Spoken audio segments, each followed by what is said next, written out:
It was a rainy Thursday night. I had stayed late at my friend's place helping her study. When I finally checked the time, it was past 11:45 p.m. I ran for the bus stop. The last one was scheduled for 11:59. I made it with a minute to spare. There were no other passengers, just me and the driver. He didn't speak, didn't even glance at me when I got on. I sat halfway down the aisle, plugged in my earphones, and stared out at the wet, blurry city lights. We passed the first few stops, but no one got on, no one got off. That's when I noticed it. In the bus mirror above the driver there was a figure sitting in the back row. But when I turned around, the back row was empty. I looked at the mirror again, still there, a dark, hunched shape, not moving. I tried to dismiss it, told myself it was a reflection glitch, just light and shadow. Then the driver turned. Not just a lane change. He turned down a side road the bus was not supposed to take. A narrow road I didn't recognize, no street lights, trees on either side. I stood up and called out, "Hey, this isn't the route." He didn't answer. That's when I looked at the mirror again. The figure was now closer. Not in the back row anymore. 2 rows behind me. Still hunched, still motionless. I panicked. I ran up to the driver, grabbed his shoulder. His skin was ice cold. He didn't turn, didn't blink. His hands were locked on the wheel, white-knuckled. Then the bus just stopped. Middle of nowhere, engine off, lights off. Silence. I turned around slowly. The figure was standing in the aisle. I still couldn't see its face, just a tall, cloaked shape. It raised one hand and pointed directly at me. I screamed. That's all I remember.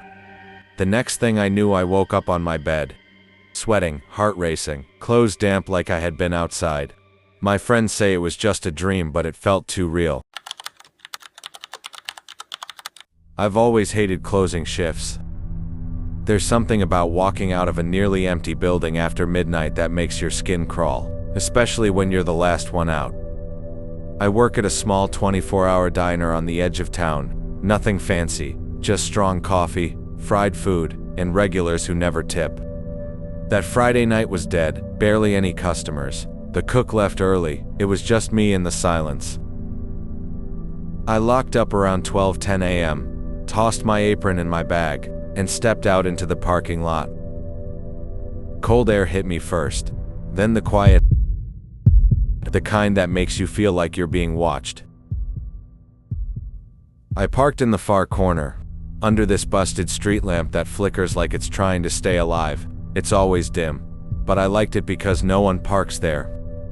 Or at least, I thought no one did. As I walked toward my car, I felt it. That weird feeling, like something was off, like the air had weight. I slowed down, scanned the lot, nothing, just shadows. I clicked my key fob, the car beeped, lights flashed, and that's when I saw it. A figure, crouched low behind my trunk. Not moving, not speaking. Just waiting. My heart dropped into my stomach. I froze. For a second I thought I imagined it.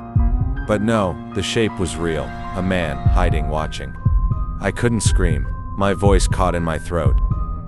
My phone was buried deep in my bag, under receipts and gum wrappers. I took one slow step back, then another. I was about 15 feet away when I turned and walked fast back toward the diner. I didn't want to run. I didn't want him to know I saw him.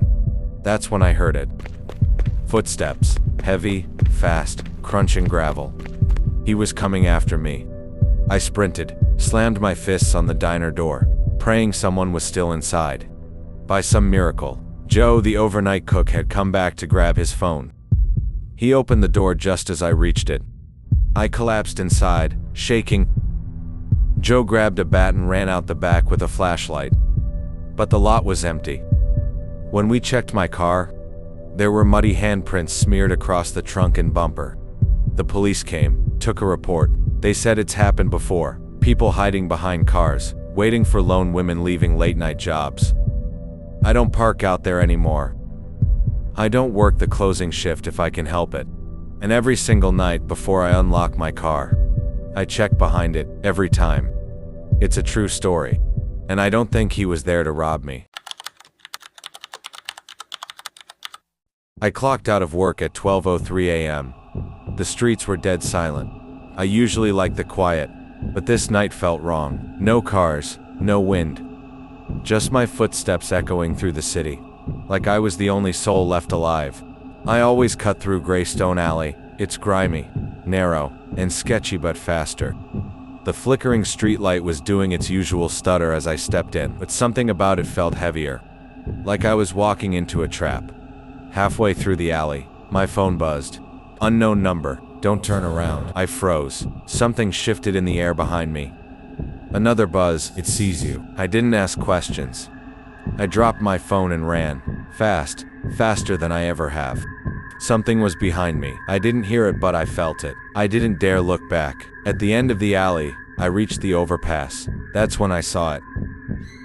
The road was cracking open and something was crawling out. Long limbs, skin like black tar, no eyes, just a gaping smile. I backed away, but I saw more cracks, all over the street. Something was pushing through from beneath, dozens of them, maybe hundreds. I wasn't just being followed. The whole city was waking up. I reached my building, slammed the door, locked everything. I peeked out the window, and they were standing there, still watching. My phone buzzed again. Don't turn around, again. A loud alarm blared. I gasped and sat up back in my bed. It was morning, sunlight shining through the curtains. My phone was on the charger. The street was normal again. I laughed nervously. Just a nightmare.